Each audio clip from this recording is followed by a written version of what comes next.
খুচরো বাজারে আলুর দাম নিয়ন্ত্রণ নিয়ে জেলাশাসকের নির্দেশ মতো অনুষ্ঠিত হলো এক বৈঠক।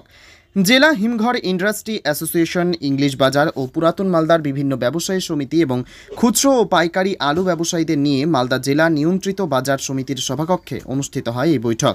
বৈঠকে উপস্থিত ছিলেন মালদা জেলা নিয়ন্ত্রিত বাজার সমিতির সচিব অসিত বর, কৃষি দপ্তরের অ্যাসিস্ট্যান্ট ডিরেক্টর মিতা সাহা, জেলা ব্যবসায়ী নেতা তথা কোল্ড স্টোরেজ ইন্ডাস্ট্রি অনার্স অ্যাসোসিয়েশনের সভাপতি উজ্জ্বল সাহা সহ অন্যান্য ব্যবসায়ী বন্ধু ও আধিকারিকরা। উল্লেখ্য, পশ্চিমবঙ্গের বিভিন্ন জেলার পাশাপাশি মালদা জেলাতেও আলুর দাম মধ্যবিত্তের নাগালের বাইরে গিয়ে পৌঁছেছিল।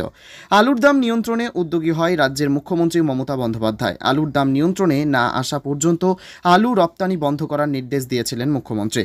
এরপর আলুর দাম নিয়ন্ত্রণে জেলাশাসকদের কড়া নজরদারি শুরু হয়। জেলা প্রশাসনের উদ্যোগে শহরের একাধিক মার্কেটে শুরু হয় সরকার নির্ধারিত মূল্যে আলু বিক্রয় কেন্দ্র। আর এ নিয়ে মালদা জেলা প্রশাসন তথা জেলা শাসকের উদ্যোগে আজ এই বৈঠক অনুষ্ঠিত হয়। বৈঠকে পাইকারি বাজারে সরকার নির্ধারিত আলু বিক্রি করার জন্য অনুরোধ করা হয় ব্যবসায়ীদের এবং হিমঘর মালিক কর্তৃপক্ষকে। সরকার তথা জেলা প্রশাসনের এই উদ্যোগকে সাধুবাদ জানিয়েছেন উপস্থিত ব্যবসায়ীরা। মালদা জেলা প্রশাসনের পক্ষ থেকে আজকে ডিএম সাহেব উদ্যোগ নিয়ে খুচরো বাজারে ক্রেতা সাধারণ জনসাধারণ সরকারি নির্ধারিত মূল্যে যেন আলু কিনতে পারে এবং জনমানুষের হেসেলে রান্নাঘরে যেন সস্তায় আলু পৌঁছয়, তার জন্য আজকে মিটিং ডাকা হয়েছিল।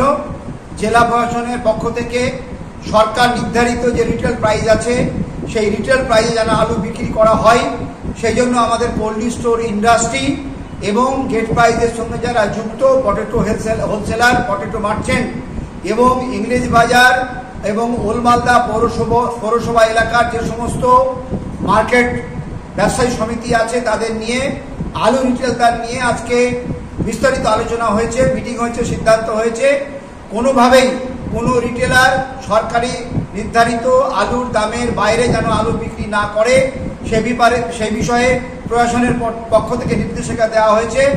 আমরা Malda cold store industry honours অ্যাসোসিয়েশনের পক্ষ থেকে জেলা প্রশাসনকে সর্বতোভাবে আমরা সহযোগিতা করছি এবং গ্রেড প্রাইজের সঙ্গে যুক্ত যে সমস্ত আমাদের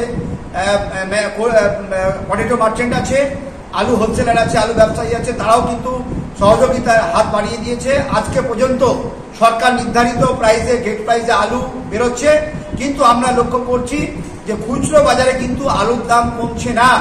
সেটা নিয়ে জেলা প্রশাসনের পক্ষ থেকে আজকে উদ্যোগ গ্রহণ করে মিটিং হয়েছে এবং আমরা মনে করি জেলা ব্যবসায়ীর নামে যারা নিজেদেরকে জাহির করে তারা কিন্তু ওই খুচরো বাজারে আলুর দাম কমানোর জন্য কোনো সচেষ্ট পদক্ষেপ আমরা এখনো অবধি দেখিনি। প্রশাসনের পক্ষ থেকে সমস্ত আমাদের যে সমস্ত মার্কেট কমিটিগুলো আছে তাদেরকে অনুরোধ করা হয়েছে, তাদের যে সমস্ত রিটেলার আলু ব্যবসায়ী বন্ধুগণ আছে তারা যেন সরকারি নির্ধারিত মূল্যে রিটেল আলু বিক্রি করে সেজন্য তীব্রভাবে দৃষ্টি রাখার জন্য। উজ্জ্বল সাহা, সভাপতি, Malda cold storage industry owners association. Bureau report, news for Bengal.